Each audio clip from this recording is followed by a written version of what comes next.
या कार्यक्रमाचं प्रास्ताविक युवक नेते माजी खासदार त्याला सांगा श्री रणजितसिंह मोहिते पाटील यांनी करावं अशी मी त्यांना विनंती करतो. ऑनलाईन करा दादा, ऑनलाईन करा, ऑनलाईन करा.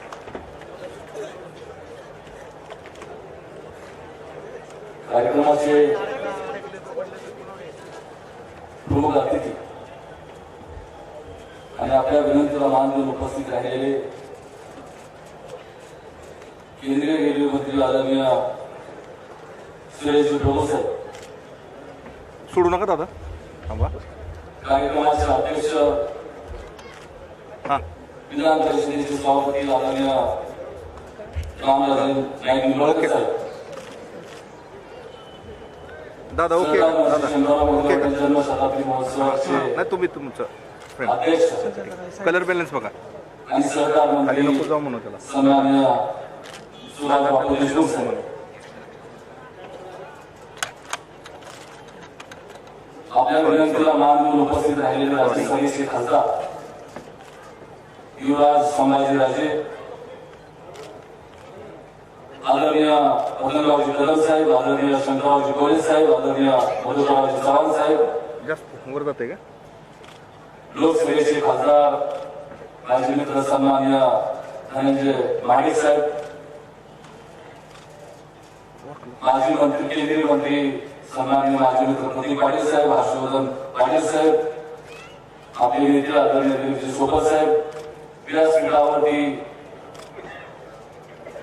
पत्रिकेप्रमाणे जवळपास 100 नाव आहे. Yes yes yes. त्यामुळे मी क्षमा मागतो. सर्व सन्माननीय आमदार, माजी आमदार, निर्णय संस्थेचे पदाधिकारी आणि सहकार मंत्री शंकरराव मोहिते साहेबांवरती आणि कुटुंबावरती प्रेम करणारे सर्व सन्माननीय व्यासपीठावरील प्रमुख नेते मंडळी, सभागृहामध्ये उपस्थित असलेले सर्व दादा मला सांगत जाऊ. ज्येष्ठ नेते मंडळी, उपस्थित संस्थांचे पदाधिकारी, चेअरमन, सरपंच, जिल्हा परिषद पंचायत समितीचे सदस्य, ठीक आहे ना. उपस्थित बंधू भगिनी आणि तरुण मित्रांनो,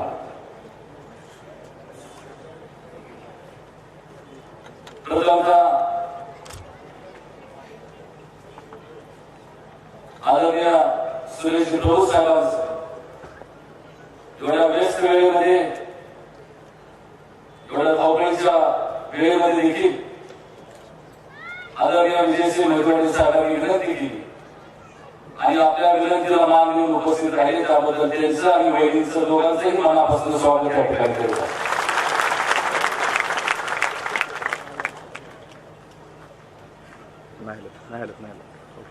सरकार श्री शंकरराव मोहिते साहेबांची जन्मशताब्दी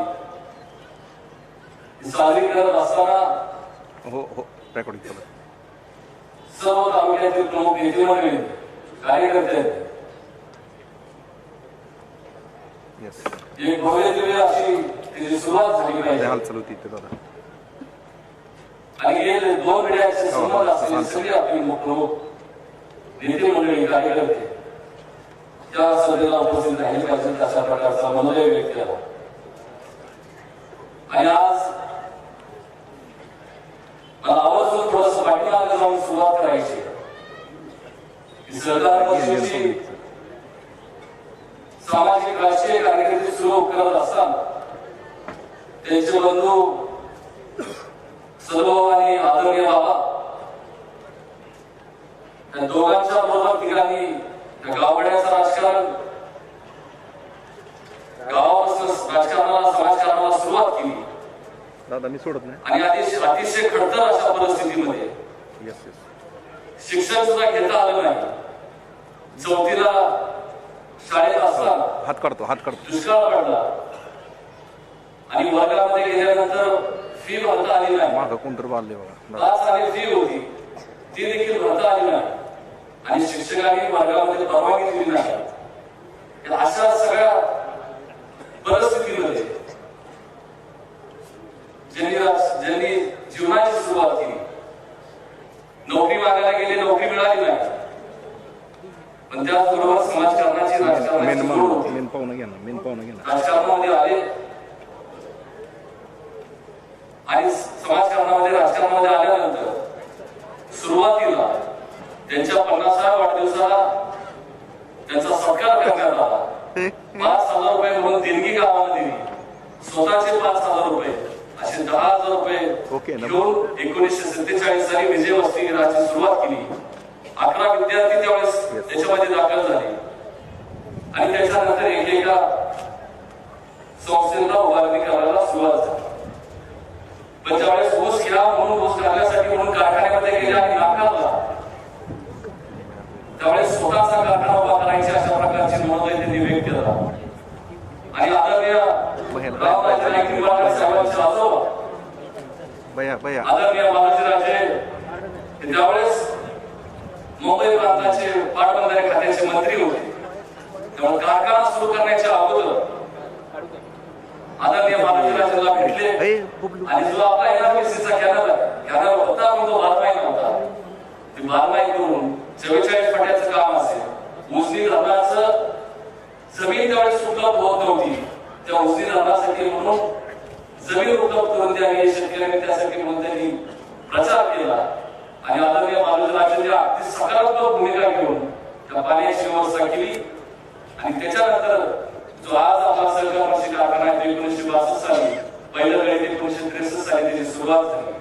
1200 टनापासून सुरू झालेला कारखाना त्याच्यापासून एका संस्थेला उभारणी त्या ठिकाणी बुडाला. कारखाना झाला, गाईचा धंदा सुरू केला. सोलापूर जिल्हा हा दुष्काळी जिल्हा, ज्या जिल्ह्यामध्ये चहा प्यायला सुद्धा दूध उपलब्ध नव्हतं, त्या जिल्ह्यामध्ये सरकार वर्षी स्वतः गावोगावी जाऊन गाईचं महत्व पटवून ती महिलांनी उद्योग करावा अशा प्रकारचं महत्व पटवलं. आणि आज सोलापूर जिल्ह्यामध्ये जवळपास 15 ते 18 लाख लिटर दूध निर्माण होऊ शकतं. की त्यावेळेस 40 वर्षापूर्वी पेरलेलं रोपट आज त्याचं मोठं वृक्ष झालेलं. पोल्ट्रीचा व्यवसाय असेल, जवार योजना असेल, या सगळ्या योजना त्या ठिकाणी स्वयंरोजगार त्या ठिकाणी उपलब्ध करून देण्यासाठी म्हणून आणि लहानातल्या लहान शेतकऱ्याला शेतमजुराला त्याच्यामध्ये सहभागी करून घेतलं. आणि आज माळशिरस तालुका असेल, सोलापूर जिल्हा असेल, याचा कायापालट झालेला तुम्हाला आपल्याला दिसतो. पण हे सगळं करत असताना त्यांच्या आयुष्यामध्ये कैलासवासी वसंतदादा पाटील साहेब असतील,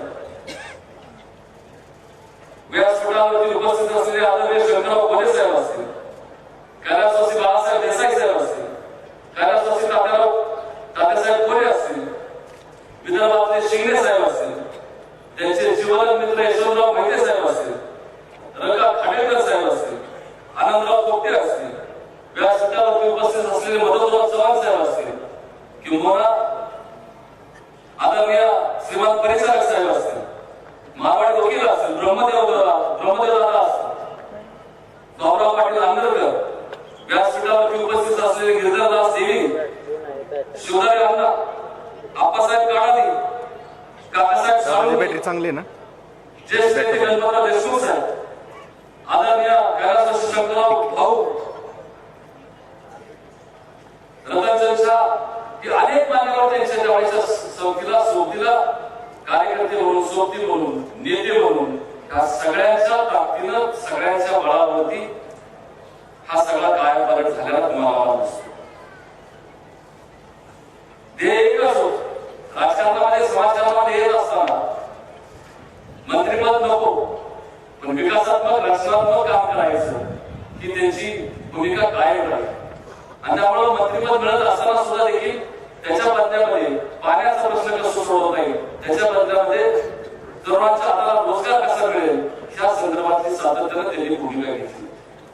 कैलासवासी आदरणीय तुळशीदास दादा असतील, की 14 ते महाराष्ट्राच्या राजकारणामध्ये कैलासवासी आदरणीय वसंतदादांच्या बरोबर, यशवंतराव मोहिते साहेबांच्या बरोबर महाराष्ट्राचं राजकारण करत असताना एक वेगळं राजकारण, रचनात्मक राजकारण, गरीब माणसाला उभा करण्याचं राजकारण त्या सगळ्या पिढीने त्यांनी सर्वांनी केलं. मला आवर्जून या ठिकाणी उल्लेख करायचा आहे की 2004 साली माझे खासदार प्रतीक पाटील साहेब ज्यावेळेस निवडणुकीला उभा राहिले होते आणि पंढरपूरला सभा होती सुशीलकुमार शिंदे साहेबांच्या प्रचाराची, राहुल गांधी सभेला येणार होते आणि यायला वेळ झाला म्हणून मी श्रीमंतांच्या बरोबर मार्केट कमिटीमध्ये बसलो. श्रीमंत परिसरात साहेबांनी मला विचारलं की प्रतीकच्या प्रचाराला गेला होता का?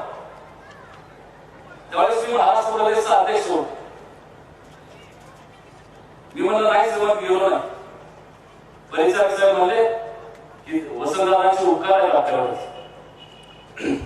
ही भावना त्या क्षणाला मी माझ्या मनामध्ये म्हटलं की जर का श्रीमंत परिचारक साहेबांच्या ज्येष्ठ माणसाला वाटत असेल की प्रतीकच्या प्रचाराला गेलं पाहिजे, त्याआधी प्रतीक पाटील 100% निवडून येणार ही त्यावेळेस माझ्या मनामध्ये खात्री झाली. दादा वसंतदादांचे उपकार. दादा वसंतदादांनी भाषण सहकार मशीनच्या बरोबर राजकारण करत असताना, समाजकारण करत असताना एक जीवनात म्हणून, आपुलकीचा म्हणून, घरातला म्हणून साथ दिली.